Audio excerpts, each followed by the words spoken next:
Coming up in Texas of the United States,慈济Dallas chapter and TIMA members hold a free clinic for the disadvantaged. And we meet some young entrepreneurs from Taiwan and see how they are trying to create their own future through innovation.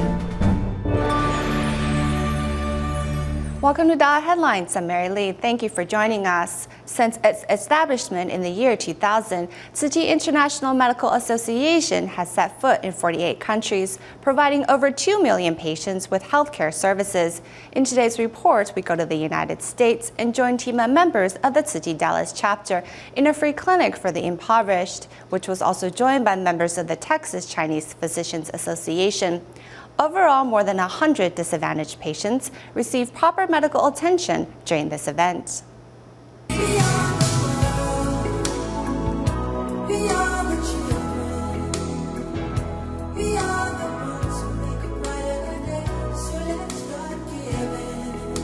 Entering its 11th year, the Dallas TIMA recently organized another free clinic, providing 8 different medical services to needy patients. Doctors are quite nice and gentle. They are very professional in their field and explain things to us in details. Patients are mostly in their 60s who are unable to speak English and impoverished. Many had thought their poor eyesight was a result of aging. However, the diagnosis proved worse, as many suffer glaucoma or cataracts. Normally, patients aren't having any symptoms. However, if we measure their intraocular pressure and diagnose them early, we may prevent them from going blind.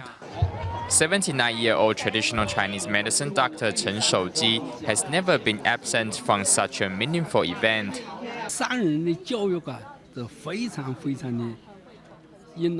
Master Zhenyan's teachings have inspired me deeply, so I have committed myself to Tzuji's work. I will contribute all I know to Tzuji's medical missions.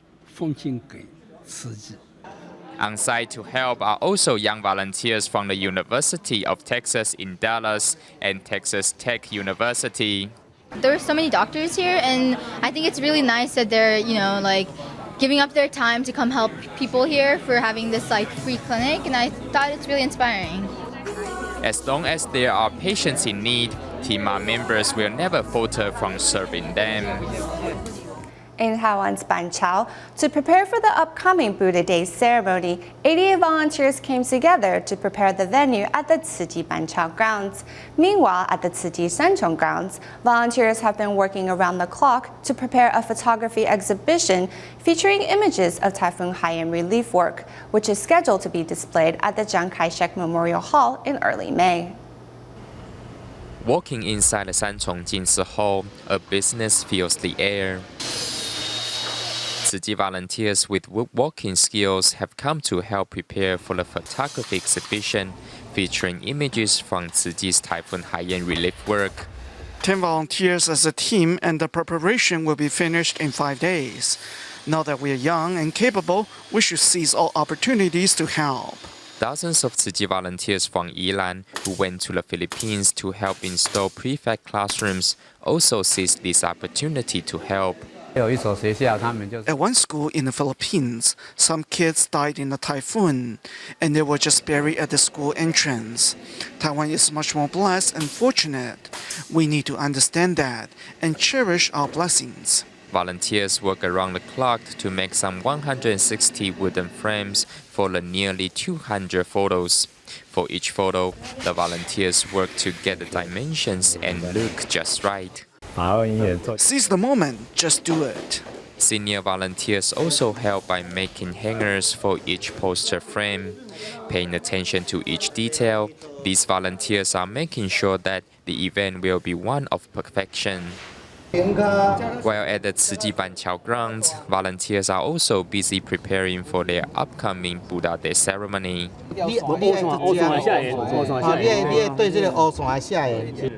A discussion ensues on how to place the markers at exactly the right location.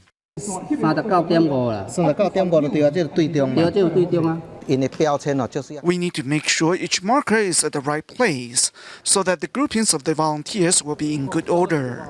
Other than seasoned volunteers, inexperienced volunteers like Liu Yiwen and her daughter Chen Pengyu are also on hand to help. teddy bear. Placing the markers was fun. I placed one after another. I worked hard on placing markers. When I first saw the volunteers placing markers, I thought it was not a difficult job. However, today I've learned how much attentiveness the Tsuji brothers bring to the task. They carefully measured each row, making sure the length is exactly the same. Later, volunteers move in the parts of the stage and begin to install it. Whether you are capable or not, everyone is welcome to help. Professionals can contribute their professional skills. Other volunteers can help with simple chores and make the prep work go smoothly.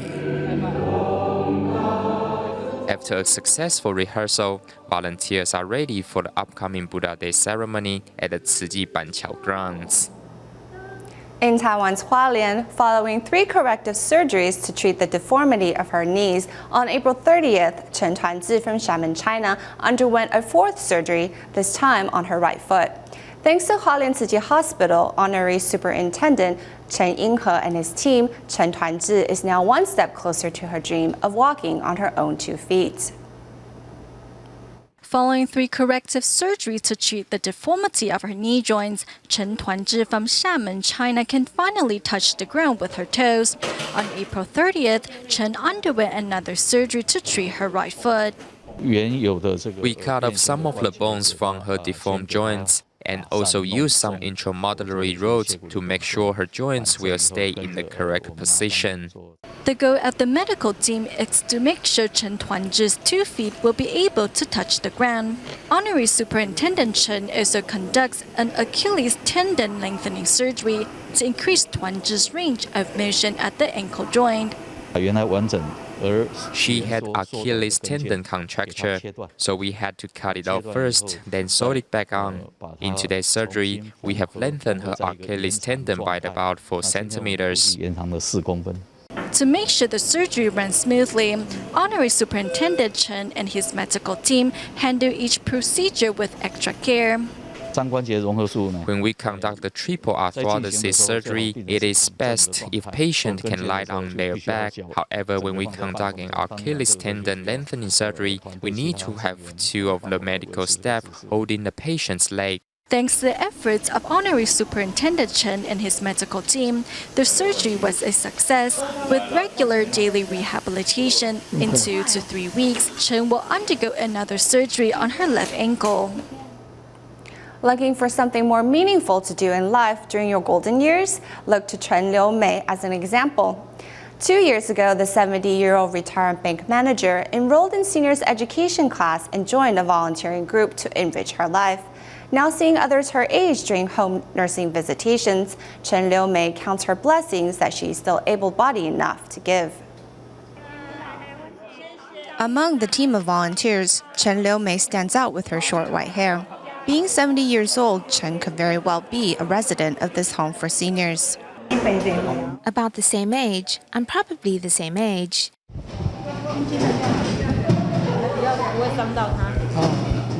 Earlier in the day, Chen and her fellow classmates from the senior education class were busy making bread for the residents of the senior home. Have a taste. Today, our main ingredient is tomatoes because our school plants tomatoes, so we are using the school's organic tomatoes to make these. Yes, early this morning. Enrolling in senior education class, learning to bake, and caring for the disadvantaged are all a part of Chen's plan for retirement. I feel that even though I'm up there in age, I can still help others. Seeing the seniors at the home, I almost burst into tears. I felt blessed to be this healthy. Chen's fingers are deformed from years of working at the bank. However, their appearance does not hinder her.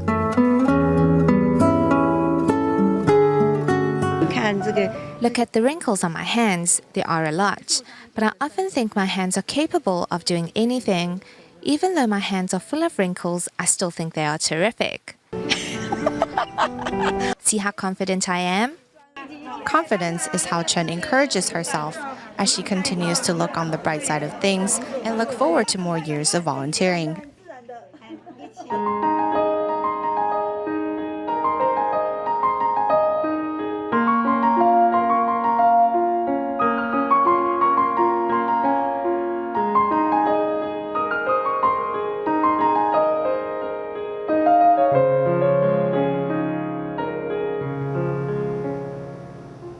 In the days following Typhoon Haiyan in the Philippines, countless people from around the world came together to lift the survivors out of devastation.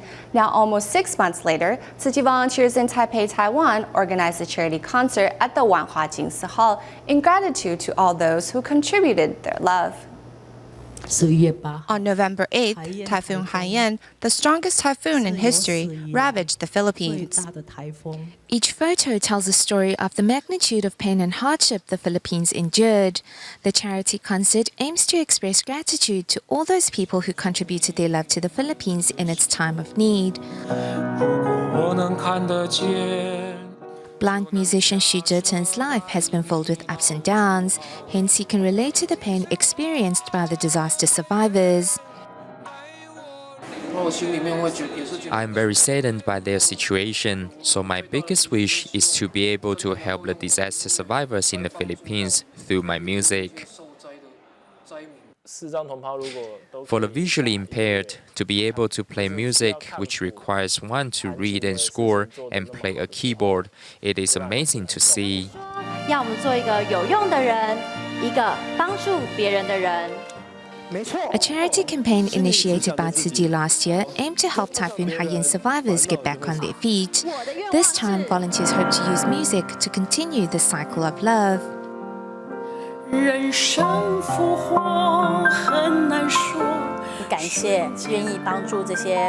Thank you for helping those in the Philippines.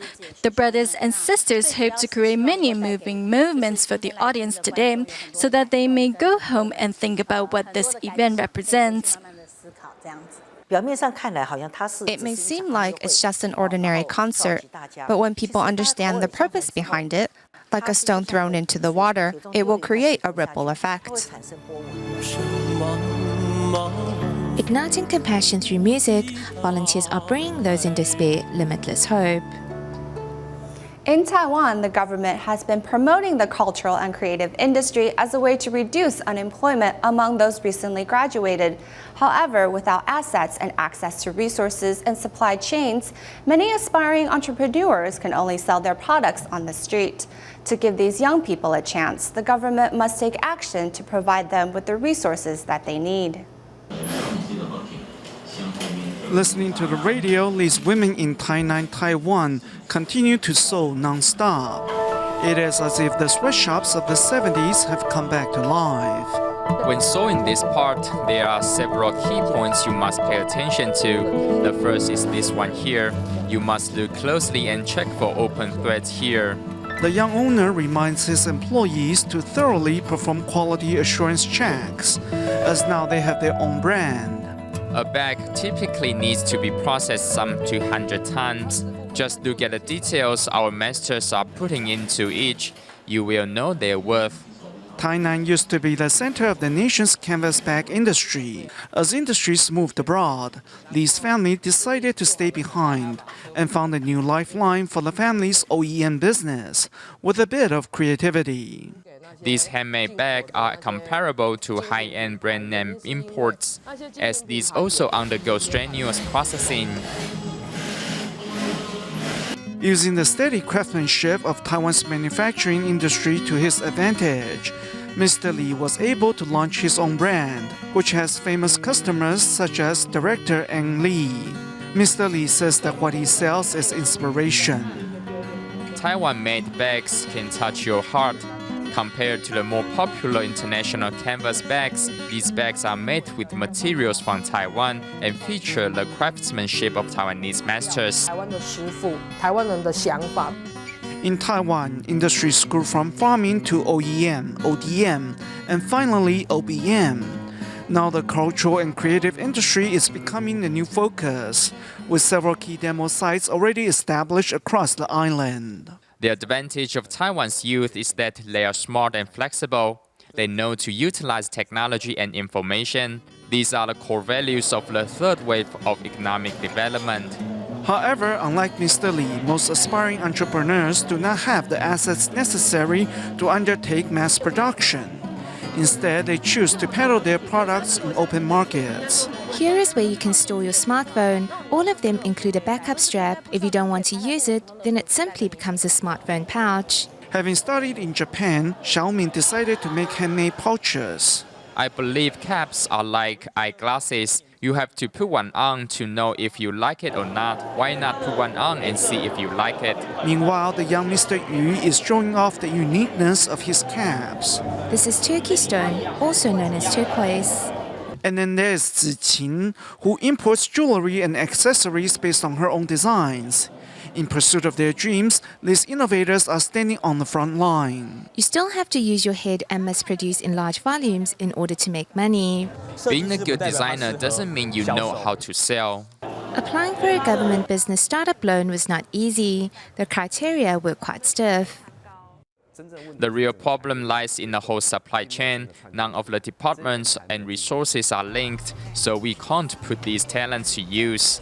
Unfortunately, most of the resources are currently hogged by industrialists who made their fortune in the 70s, and they have no intention of investing in others.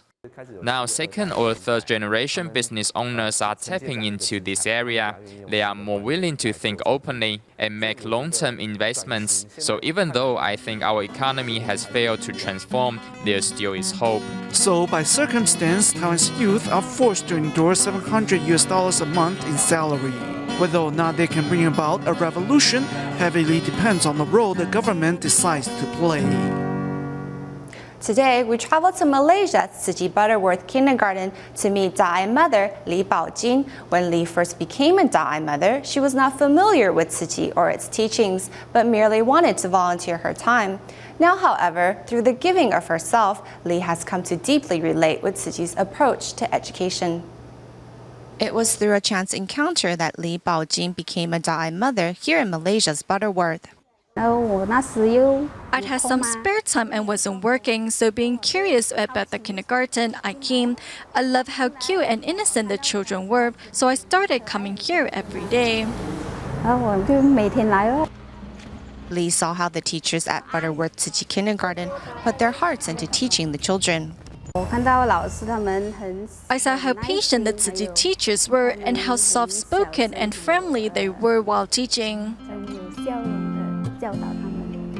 Along with learning more about Tzu's teachings, Lee's Chinese also improved. Names like Qing Ding Han, these three words, Qing Ding Han, I didn't know them before and they were difficult for me to remember. So later I went home to look at the pinyin in the dictionary so I could memorize it. Now I know how to say Qing Ding Han because I look up the pinyin in the dictionary. Reaping more benefits than she ever imagined, Lee enjoys the time she spends with the children as her own kids have already grown up. There is a smile on her face every time she arrives. We can feel the sunshine radiating off of her. It's something worth learning. A seamstress for the past 30 years, Lee helps mend the children's uniform when she has time, bringing the love and warmth of all DaAi mothers with each stitch. Recently, in Taiwan's Taidong County, the Guanshan Tzu Hospital held its first ever Huatuo Camp, in which students from the Fengyuan Elementary School gain a better understanding of traditional Chinese medicine through interactive games and hands-on learning.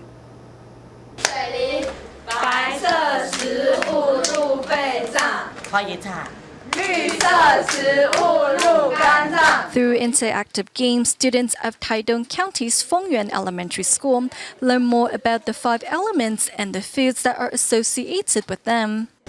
This is Chinese medicine. Nowadays, we use technology to transform Chinese herbs into powder. Please take a look.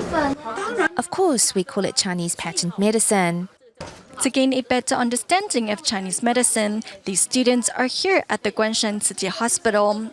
Other than listening to explanations by medical staff, students also give some of the medicine a taste. We hope students can learn more about Chinese medicine at a young age. More importantly, we want them to know how Chinese medicine treats sickness, so they can better take care of themselves. The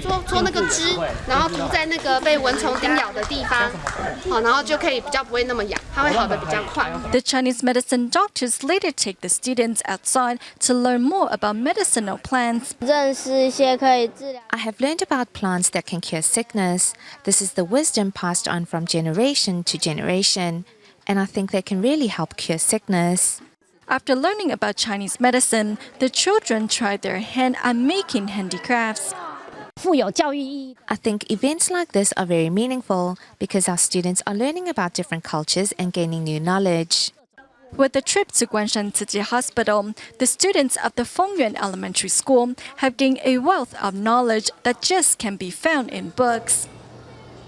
In Taiwan, members of the National Yangming University Tzu Club gather by the school's trash can at lunch or after school every day, where they sort through trash and salvage any recyclable items. Not afraid of getting their hands dirty, what keeps these university students going is their determination to give these items a new lease on life.